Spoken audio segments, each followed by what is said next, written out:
Welcome back to another episode of Auburn All the Time, Week 2.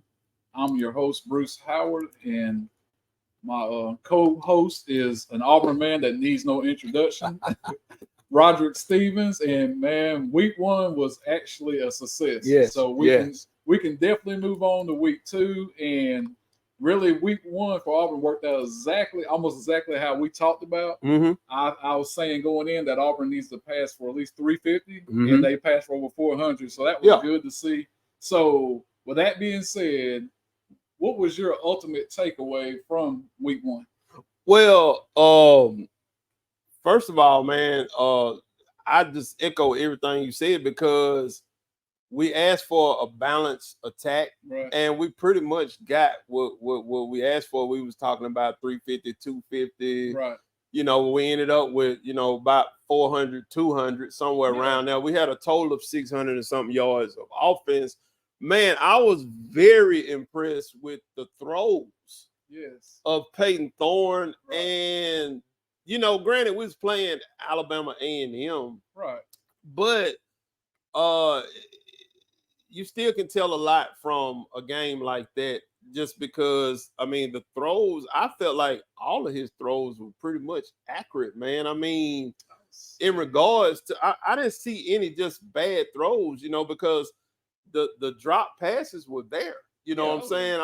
The receivers that dropped the passes the balls that should have been caught, I would chalk that up to the receivers. I definitely wouldn't chalk it up to Peyton Thorne because he put it where the ball needed to be. Even that cat, it was a pass that Fairweather dropped. I thought, like, okay, why are you dropping that type of pass? You know what I'm saying? But like I said, overall, I was very impressed with the offensive play. Defensively, unless you want to keep going, or I would just say this about Peyton Thorne. The one throw that he had, it was like sort of like a post route in the first quarter, where he kind of underthrew Malcolm Simmons a little bit. It would have been a touchdown, but he kind of threw it, So I would say overall, I say about 90% of his throws were where they need to be. Yeah. And the good thing about it, he hit them in stride. Hit them in there. And the good thing about it now, we actually have receivers that catch the ball with their hands away from their body. Right. You know what I'm saying? Right. So he was hitting them with their hands like that. But before we go any further, I got to say this for everybody, man. I appreciate it. One of our goals this year was for one of our videos to hit 1,000 views. And the one we did with the Zion Gibson, the 4-star cornerback from Gaston City today, hit 1,000 views. So I just want to say we appreciate it. And as always, if you can, like and share, comment, please. We're open to any comments, any suggestions where we can improve. And it's like I always say, one thing I learned from one of the worst coaches in the SEC history, Derek Dooley from Tennessee. Okay. He was saying the biggest room in his house is the room for improvement. The room for improvement. And that makes sense. So we can always improve. We're trying to do better. So it does. And if you know any Auburn fans, you can just share it with them and let them know about us. And even I would even say at this point, even Alabama fans, because we don't really talk about Alabama. We kind of talk about a little bit of everybody at certain times. Yeah, we do. Just college football, mainly SEC football in general. So just want to let you know I appreciate it. But yeah, I feel good, and I'll let you touch on what you've seen from the defense a little bit. Defense, I feel like all three phases of the game, offense, defense, and special teams were highlighted. We did get after the quarterback very well, and we knew what we have, or we know what we have as far as the front seven. And the cornerback play was serviceable. About a B minus. Yeah, B minus, and so that's something that, of course, going forward, that we're gonna have to, that was some gambling. And I think it was because of the opponent. And so I'll chalk that up to that because, sometimes, players play down to the opponent or whatever. But, we'll see going forward with this next opponent that we have. But overall, like I said, man, I felt like the game was fairly, clean. Right. I talked about the game. I wanted to see a clean game. Penalty wise, I think we had some bonehead penalties, you know what I'm saying? But I'll chalk it up to being the first game again, Right. and the opponent, with some gambling aspects. And what I mean by gambling, I'm talking about the players gambling, Right. doing things that that you wouldn't necessarily do when you're playing a formidable opponent. Right. You know what I'm saying? So, what you see out the defense? Man, I seen they wouldn't, they didn't play just base defense. Mhm. He actually brought some pressure, which I was happy to see. And the way I look at it, the two youngest positions on the team is the secondary and the wide receivers. Right. And you're playing that many young guys, you know you're gonna have some mistakes. Yeah. I mean, that's part of it. But the only way I was talking to a guy earlier and we was talking about ministry work. And I used a sports reference about the only way you're gonna get experience in ministry and in sports, you can't do it on the sideline. Right. You gotta do it in the game. You gotta do it. And the game experiences, that's the only way you're gonna get better. So that's just I feel good about it. No lie, I feel good. I mean, we got some young cornerbacks like Jay Crawford, several young defensive backs and guys that's not even played before. And the good thing about our defense in this first game, I would consider our top interior defensive lineman, Isaiah Rates. Right. He didn't even play. Right. He's nursing an ankle, so they held him out. He could have played if he was playing a higher caliber opponent, but that's good. But if you look at one thing that I feel good about, I'm a big recruiting guy, and it looks like in this recruiting class that's on campus now, the one they signed this past year, it seemed like that's they hit on them guys. Because you look at the impact the 4 freshman receivers made. Yeah. The 4-star defensive lineman from Pike Road, Malik Blockton. It speaks for itself. Right. I mean, these guys are playing already. Right. So that's good. I mean, even though they're ranked high, when you get these high quality guys, high 4 and 5-star guys, do they fit what you're doing? And obviously the evaluation works. Yeah. So, and that's when you're looking at Auburn, that's why the future is bright, because the caliber of player that he's bringing in now. We're not. If you look at the team just from a physical standpoint, they look more like an SEC team now. They do last year. They do. And at the end of the day, I tell people all the time, 90% of college football is recruiting. Right. You can be the best X and O coach of all time, but when you line up against the Georgia, it don't matter. Right. You got Auburn. Right. Slowly but surely, they're probably realistically another recruiting class or 2 away from really getting to that point. But you can tell recruiting matters at the end of the day. So I feel good about it, and I'm just ready to see what you want to see from week 1. They always say, which is a coaching cliche, you make your biggest improvement from week 1 to week 2. If that's the case, we're in real good shape. We are. So moving forward, I don't know if you watched any of the Cal game. No, I did not. I did. And so going into this Cal matchup, I'm just going to say right off the bat, I like our chances based on what I've seen. But I know a lot of Auburn fans. I talked to several Auburn fans, and they're like, man, that shouldn't even be the Cal game. It's not even an issue for us. Shouldn't be. But I would say be careful, because Cal in the past, they always seems like they play up to their level of competition. Yeah. So I would be careful, but we are in good shape. So what do you want to see from Auburn in this Cal game? Well, I definitely want to see most of the same thing that I saw in the Alabama A&M game, which is a balanced attack. Right. I would love to have the ball in the air, and as accurate as Peyton Thorne was throwing, I don't think that's going to be a problem. Right. And our receivers actually getting separation. Right. And taking what the defense gives you, and the RPO game. Yes. You know what I'm saying? Right. The RPO game is that's going to be a factor this entire year. Yeah. But I really want to see it displayed Saturday, and we get a real good feel of what this Auburn team is going to look like going forward. And I do believe that, we've touched on it before. I do believe that the RPO is going to be our thing, and it's going to, really, really blossom as the year go on. So what better stage to present it on is this week. Yeah. You know what I'm saying? Let's go ahead and unleash it. And of course, we're not going to show everything, but I think the line is what 13.5 or 12.5. 14.5. It started off at 9.5. Start off 9.5 or 10, and you know, by it rising like it is now, I can see it being. I mean, I think it'll sit around 14, but that lets me know everybody's jumped on Auburn. Yeah, and I'm not being a homer, right, right. When I first saw the line, I actually thought Vegas was a little, I was like, yeah.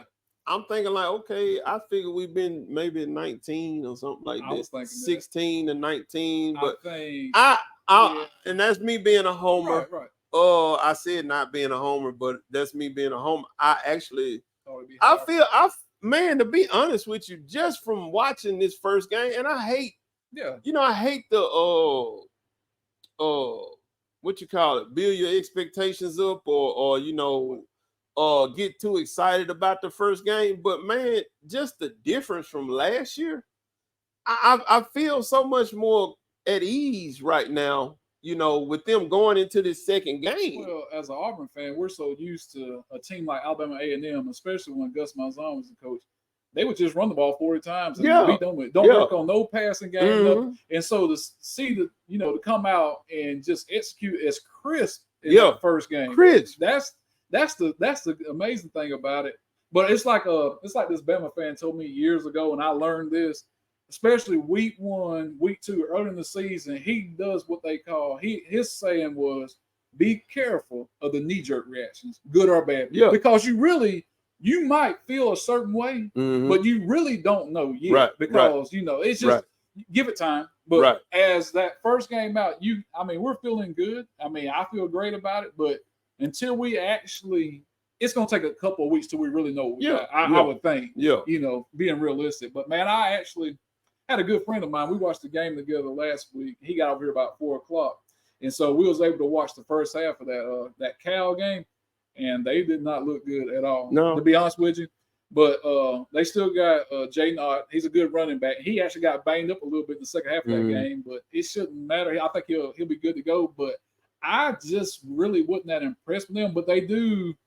Somebody was telling me that they got 50 new players and 28 transfers. That's a lot. So it's going and they had a fairly high ranked transfer class, obviously. But transfers, you can't make your living off of them at the end of the day. Right. It's the field needs. So whenever you have that many guys, common sense will tell you it's going to take them a while for them to really see what they got.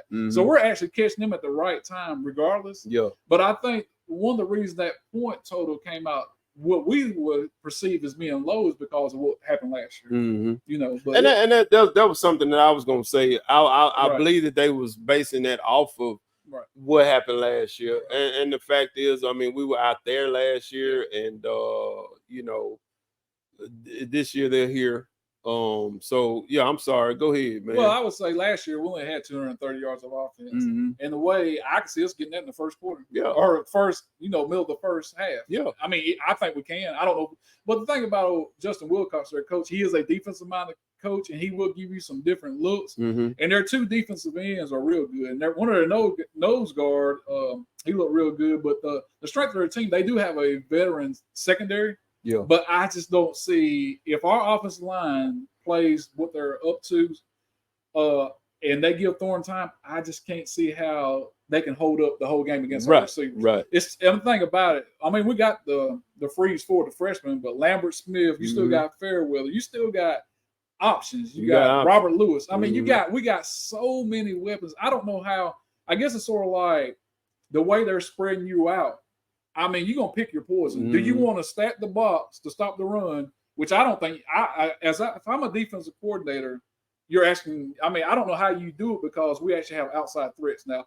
And Thorne has shown that he's a better runner than what you give him credit for. Right. But realistically, it kind of made me nervous this first game. He ran the ball as much as he did. He don't have to. It's too many weapons. But I guess he's trying to, he's sort of at the point, he's taking what the defense is giving. Right. Which I get that. Right. But man, I just think we're at the point, as long as he stays healthy, I just don't see, I could be wrong, I don't see how they stop us.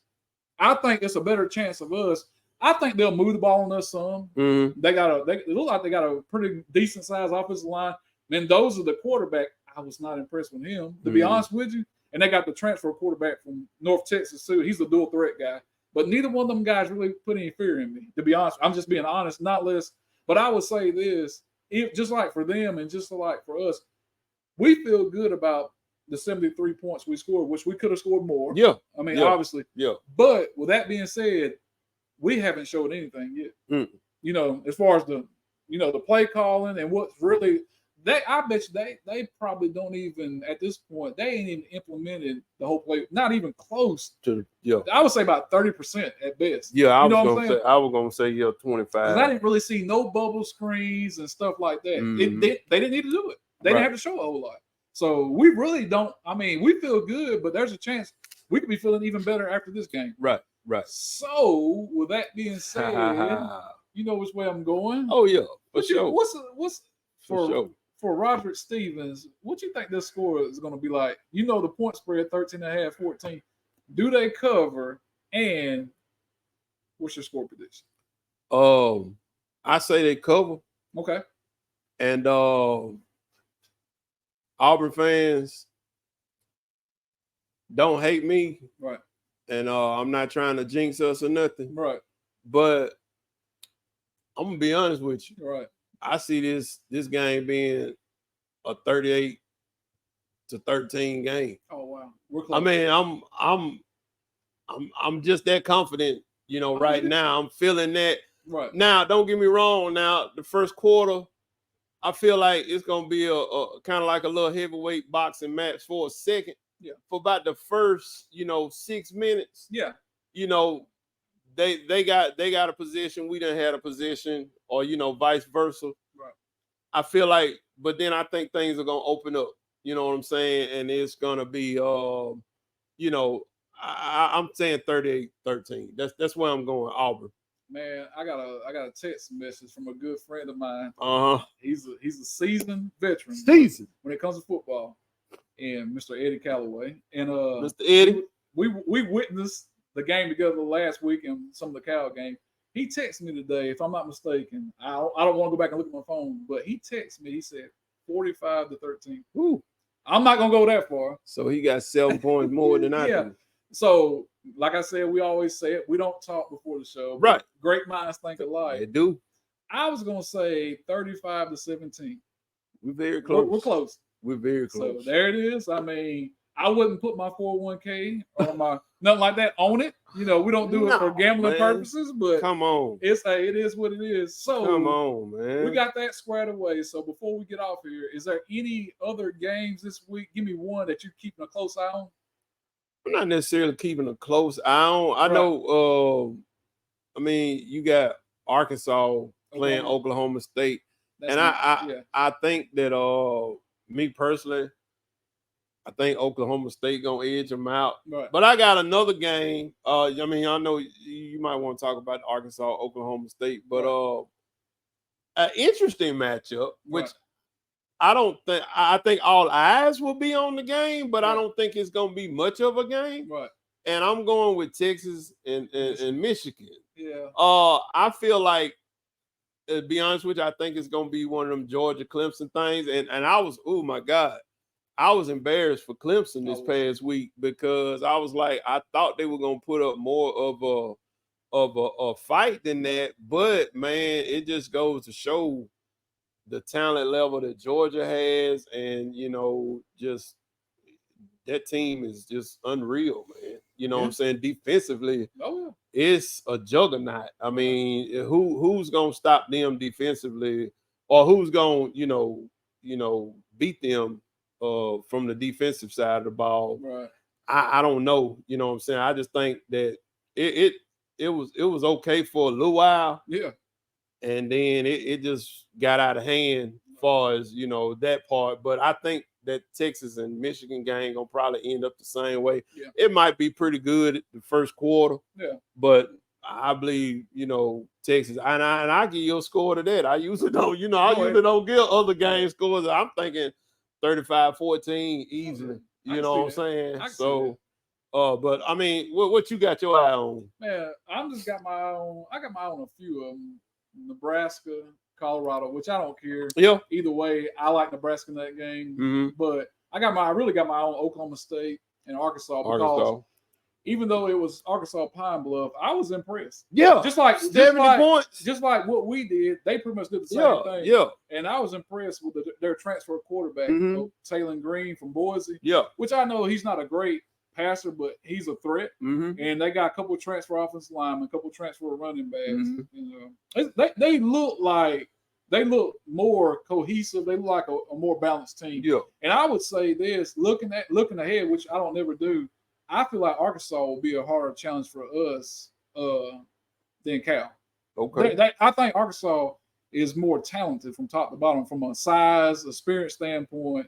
I just think they're built more like an SEC team. I was looking at their offensive line; they got several transfers. Them some big guys. Yeah, and I don't know. They got one of the best defensive ends in the SEC too. But I think Arkansas, they look much improved, and I say that.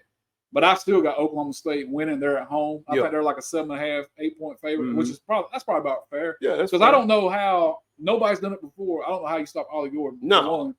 So I mean, I think they'll hold their own. I think, but you won't stop them. I mean, there's no way. Right. So and they got a veteran quarterback, Bowman too. He's like, I guess 25, 26 years old. Yeah. So Oklahoma State, this is a Mike Gundy coach team, so you never know. But one thing about it. He'll ride Ollie Gordon for 40 carries if he got to. That's a given. Yeah. So, but yeah, man, that's about it. It's not what I would consider the greatest week 2 compared to what we had. Week 1. Yeah, week 1 was loaded. It was loaded, but you know, it's football. Well, you got another game. We're speaking of quarterbacks. Right. Tennessee plays NC State, and yes, it's a neutral site. Sure. But man. That quarterback, bro. Yeah, he's definitely dual threat, but I wasn't that impressed with I mean, he's solid. Grayson McCall from No. But we'll see. No. I mean, I like Tennessee in that game. I'm talking about Tennessee's quarterback. Yeah, I can't even pronounce the boy's name. I know his first name Nico. That's what we're gonna call him, Nico. Everybody knows who you're talking about. Yeah. So and I mean, dang man, him sitting behind what was it, Milton last year? What was his name? Yeah. And, you know, God, I mean, that boy, and granted though, I mean, it was it was UT Chattanooga. Yeah. Who did they play? One of them teams, a cupcake. Right. But still though, man, like I said, man, when you beat teams like that, you're supposed to do that. SEC look dominant. Weekend. Yeah, they really did. They did against the opponents that they were supposed to look dominant. And the only team that let me down the SEC, which I don't South Carolina. Them, yeah, but I would say even to a certain extent LSU. But they do have a quarterback, and what's his name? Lacey, the receiver. Yeah. I mean, they just keep churning them out. I think they played a better team than we thought they were gonna play. USC looked better defensively in years. They got a new defense coordinator. It looked like they was playing for them. Yeah. They look like that was good. Now to me, from a competitive standpoint, that was the best game of the week. Yeah. For me. But like I said, I think they just ended up playing a better team than what we thought was gonna be out there. And how about Notre Dame? Did we both pick Notre Dame? We did. We close game. Yeah. So, and so they're in the playoffs. So well, they got that one game. They do got one game left at the end of the season against USC. Yeah, but even if they lost that game, now that game is actually, it actually probably means something. It means something. You know what I'm saying? Because of what USC did. If USC continues, and if they continue to do, of course. But Notre Dame, they're there. Yeah, Notre Dame, y'all. I would think. Book them, Notre Dame fans. I mean, if we got some Notre Dame fans watching. Y'all in the playoffs. Yeah. We said that they could not lose that game. Barring quarterback injury. Exactly. Like exactly. But I mean, Riley Leonard, he wasn't that great, but I mean he's a better runner than thrower. Exactly. So that's something you gotta keep in mind from an injury standpoint. That's what cost him last year. Right.